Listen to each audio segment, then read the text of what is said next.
Poremećaji u prehrani nisu novost i sežu u daleku povijest. Danas sve više privlače pažnju stručnjaka, medija i javnosti jer broj oboljelih od poremećaja u prehrani u stalnom je porastu.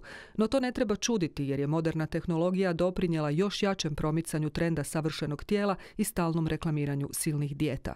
Photoshop je također učinio svoje potpuno iskrivljavajući stvarnu sliku ljudskoga tijela. U Zavodu za personologiju, poremećaje ličnosti i poremećaje hranjenja na liječenje dolazi sve veći broj mladih, a psihijatrica doktorica Maja Šeparović Lisak svakodnevno radi s njima.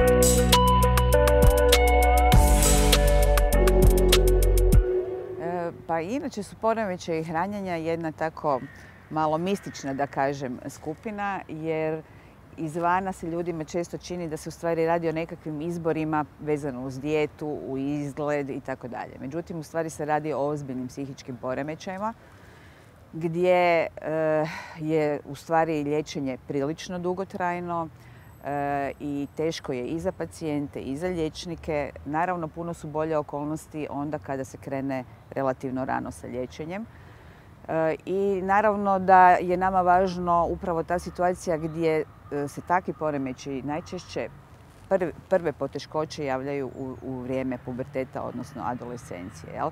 Tako da ako reagiramo dovoljno brzo, u stvari možemo imati puno bolje rezultate. Ono što se dogodi često je da u stvari imamo dugi period neliječenja, jel? I da nam pacijentice dolaze relativno kasno na liječenje.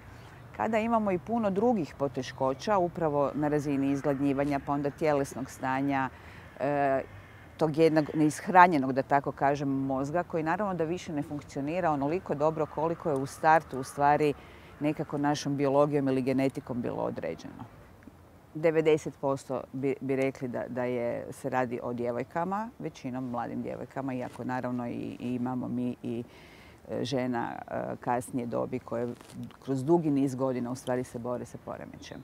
Ono što danas imamo dodatno je u stvari više možda vezano za dečke, jel, za mušku populaciju, to je u stvari bigoreksija, koja bi bila jedna obrnuta slika anoreksije. Jel? Znači, to je ono što danas vrlo je nekako zastupljeno i u javnosti i kao način života, teretana, bildanje, mišići. Jel?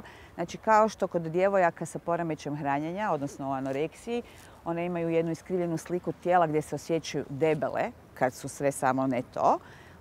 S druge strane imamo kod muške populacije obrnuto, da se oni osjećaju u stvari mali kada bi htjeli biti veliki. Nastala je jedna velika promjena, a to je da vi danas praktički dijete sa godinu ili dvije u stvari dajete u sustav i tamo provodi 8 do 10 sati dnevno.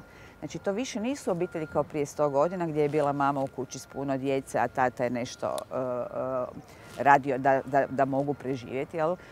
Dakle, imamo potpuno druge okolnosti i u stvari taj socijalni moment postaje po meni sve značajniji, a osim toga onda imamo zadnjih možda ovo 20 godina, dakle internet, društvene mreže koje su u stvari sve djeci dostupne i adolescentima koji su definitivno najvulnerabilnija skupina jer su u stvari još mali iako vole biti veliki i nekad se tako čine. Znate, teško je djetetu kad vidi neku sliku da sad misli to je lažno. Dakle, problem je društveni. Mi bi morali mijenjati naravno svoje društvo.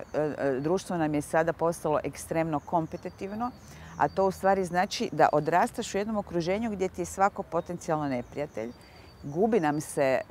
Gube nam se dobri socijalni odnosi, a oni su nam ipak jedan uz obitelj. Dakle, to je jedan primarni matriks u kojem se mi razvijamo jer smo mi socijalna bića. I u stvari djeca su premala da bi mogli shvatiti šta sve u stvari odrasli rade, da tako kažem. Jel? I da su ta očekivanja u temelju nerealna. Zato je to problem. Dakle, mi danas idemo jako puno prema tome da pokušavamo ostvariti nerealno. Jel? Znači, kad gledamo perfekcionizam kao jednu od narcističkih obrana, ali jako vezano uz poremećaje hranjenja, onda je perfekcionizam jedno obilježje koje nema kraj. Znate, to je jedna slika u kojoj uvijek može bolje. Dakle, perfekcionizam ne prepoznaje plus, samo nula ili minus. Dakle, ako nisam savršen, nije dovoljno dobro. Jel? I stalno pokušavamo još bolje, još bolje, još bolje. a u stvari nam je teško se suočiti s time da smo limitirani kao ljudi, kao vrsta, da ipak imamo svoje ograničenja negdje. I jedan od problema i je upravo taj danas nedostatak granica, jedna promocija toga da je sve ok, da je sve dozvoljeno, da sve može proći. Mi imamo osjećaj da nam je ekstremno potrebna sloboda, a u stvari je sloboda najteža za nositi, ona podrazumijeva najveću odgovornost pojedinca, pa onda i preko pojedinaca i cijelog društva. Znači, nama je u stvari puno lakše funkcionirati kad imamo jasno postavljene granice.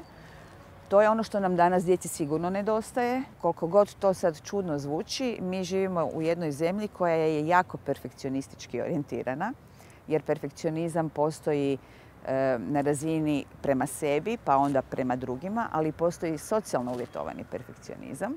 I ono što možete sigurno vidjeti u medijima je da ima ljudi koji su jako puno dobrih stvari napravili, ali kad jednom nešto pogriješe, oko toga je odmah bum. Znači, mi u stvari smo jako puno u tom be perfect, koliko god to naravno mi ne isporučujemo, ali jako smo kritični. A u stvari rješenje je da se okrenemo prema tome što možemo dobro napraviti, prvenstveno za sebe, ali onda i jedni za druge, jer naprosto u jednoj boljoj okolini se bolje živi, ugodnije, sretnije, što god. Pa onda ćemo i ovaj dio nekakvih psihičkih poteškoća koje nam danas rastu, one bi sigurno bile manje izražene kada bi mi naprosto bili bolji jedni prema drugima.